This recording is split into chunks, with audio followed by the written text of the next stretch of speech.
Dans cette masterclass, on va aborder le parcours professionnel pour la construction de la RAEP. C'est une production qui est particulière parce qu'elle paraît initialement relativement simple, mais en fait s'avère beaucoup plus complexe qu'on ne le pense au départ. Cette masterclass donc se place dans toute une série de présentations concernant la construction de la RAEP. Elle a été précédée la dernière fois par une présentation justement des différentes étapes, des différentes attentes, des différents moyens pour construire cette RAEP. Et on aborde aujourd'hui tout simplement la première partie de la RAEP qui est le parcours professionnel, qui se résume en gros à mettre en avant sur 2 pages au maximum votre parcours professionnel pour montrer les compétences qui ont été acquises tout au long de, là je mets des guillemets, votre carrière.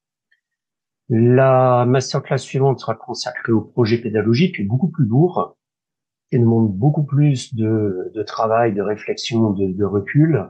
Ça, on abordera la prochaine fois. Et puis, il y aura une dernière masterclass, donc à la fin du mois d'août, qui sera consacrée à la finalisation de la RAEP, parce que, contrairement à ce qu'on pourrait penser, cette dernière étape est la moins motivante en ce sens où vous êtes souvent amené à réécrire à plusieurs reprises votre production, et cette réécriture ou ces réécritures successives sont d'une certaine manière un peu décourageantes, un peu démotivantes.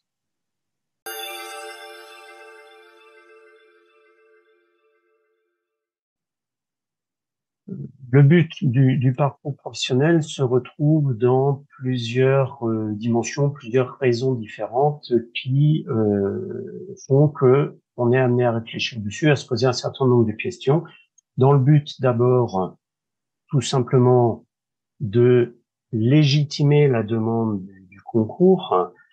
C'est un concours interne, il repose sur plusieurs années d'expérience qui vous permettent justement de présenter ce concours. Donc le fait de mettre en avant ce parcours professionnel montre un petit peu les différentes étapes que vous avez parcourues entre grosso modo la fin de vos études secondaires et puis la situation au moment de présenter le concours. Donc ça donne une idée au jury un petit peu de votre parcours. Alors parcours qui doit d'une part rentrer dans les attentes du jury, hein, parce que vous présentez un concours d'éducation nationale, donc destiné à assurer des enseignements. Donc il faut quand même rentrer un peu dans ce passage-là, mais mettre en avant également, ça c'est très intéressant, votre singularité, c'est-à-dire la richesse de votre parcours qui peut, je presque vous dire, qui doit être différent des autres candidats. Et cette présentation du parcours permet de mettre en avant les différentes activités. Alors là, c'est mis entre guillemets, parce que le terme d'activité peut être interprété de différentes manières, mais tout simplement de montrer ce que vous avez fait. Montrer ce que vous avez fait correspondant d'une manière plus ou moins proche à ce qui est attendu au niveau des différentes compétences que vous serez amené à développer, à travailler, à utiliser pour vos différents enseignements. Et c'est justement la deuxième attente du parcours professionnel qui est de présenter les compétences. Ces compétences, elles sont indiquées dans 2 référentiels. Le premier, c'est le RIM, le référentiel interministériel des métiers de l'État, hein, qui présente les compétences attendues pour le métier et la fonction de l'enseignant et de l'enseignement à travers un certain nombre de points de repère qui tournent autour de trois idées clés, tout simplement, hein, les savoirs, les connaissances, les savoir-faire et les savoir-être. Donc c'est vraiment une présentation à minima, mais qui a l'avantage d'être claire, qui a l'avantage d'être simple et qui a l'avantage d'aller directement à l'essentiel. Et puis le deuxième référentiel qui est mis en avant, c'est le référentiel des compétences et métiers de l'enseignement, où là, la présentation est beaucoup plus complète puisque vous avez en tout 19 compétences à maîtriser de manière plus ou moins directe, que vous avez été peut-être amené à travailler tout au long de votre parcours professionnel. Et ces 19 compétences, ou parmi ces 19 compétences, vous en avez 5 qui sont le propre du métier de la fonction d'enseignant. Donc, quand on dit présenter les compétences, ce sont ces compétences qui sont attendues. Vous n'avez pas à tout présenter, à dire tout ce que vous savez faire, mais uniquement ce que vous avez maîtrisé au regard de ce qui est attendu.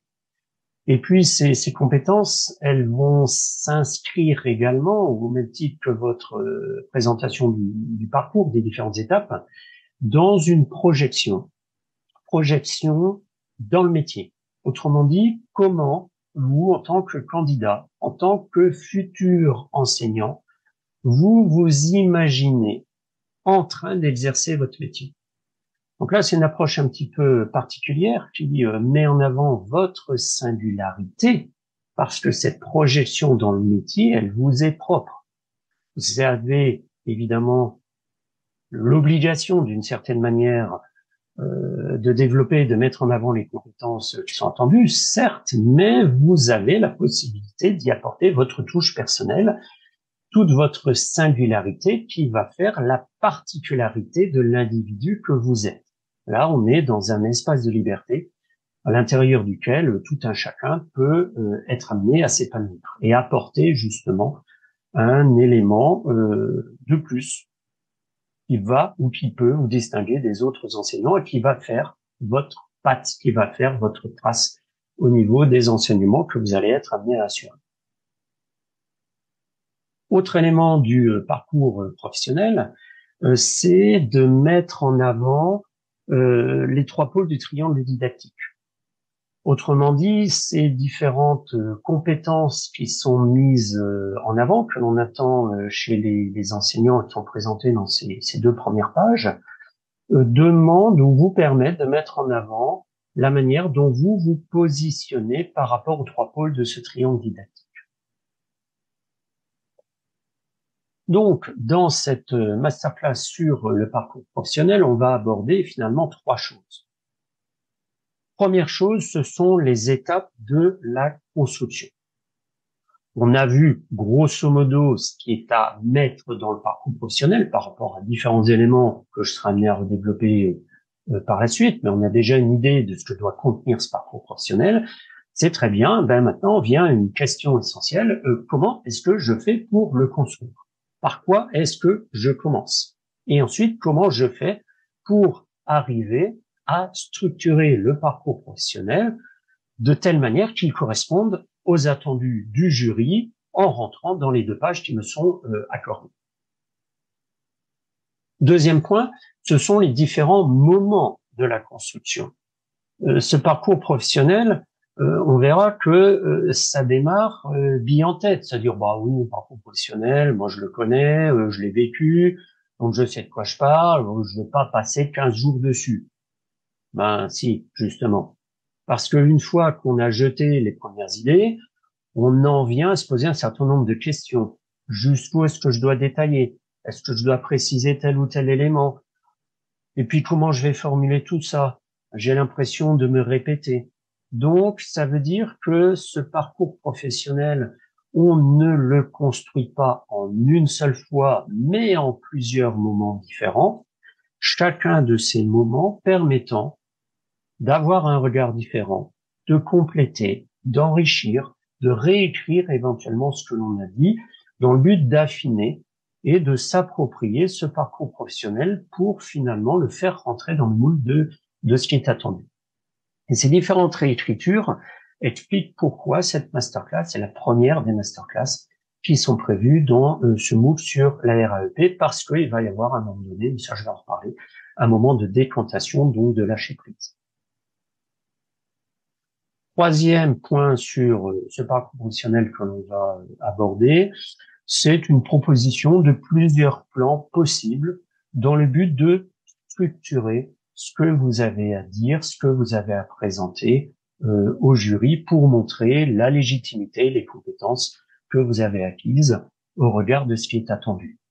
Le premier type de plan, c'est le plus simple, c'est le CV, mais surtout, c'est ce que le jury ne veut pas. Donc, il va falloir en proposer d'autres qui ne sont pas très très loin du curriculum vitae, mais qui s'en éloignent quand même afin de mettre en avant toute votre singularité.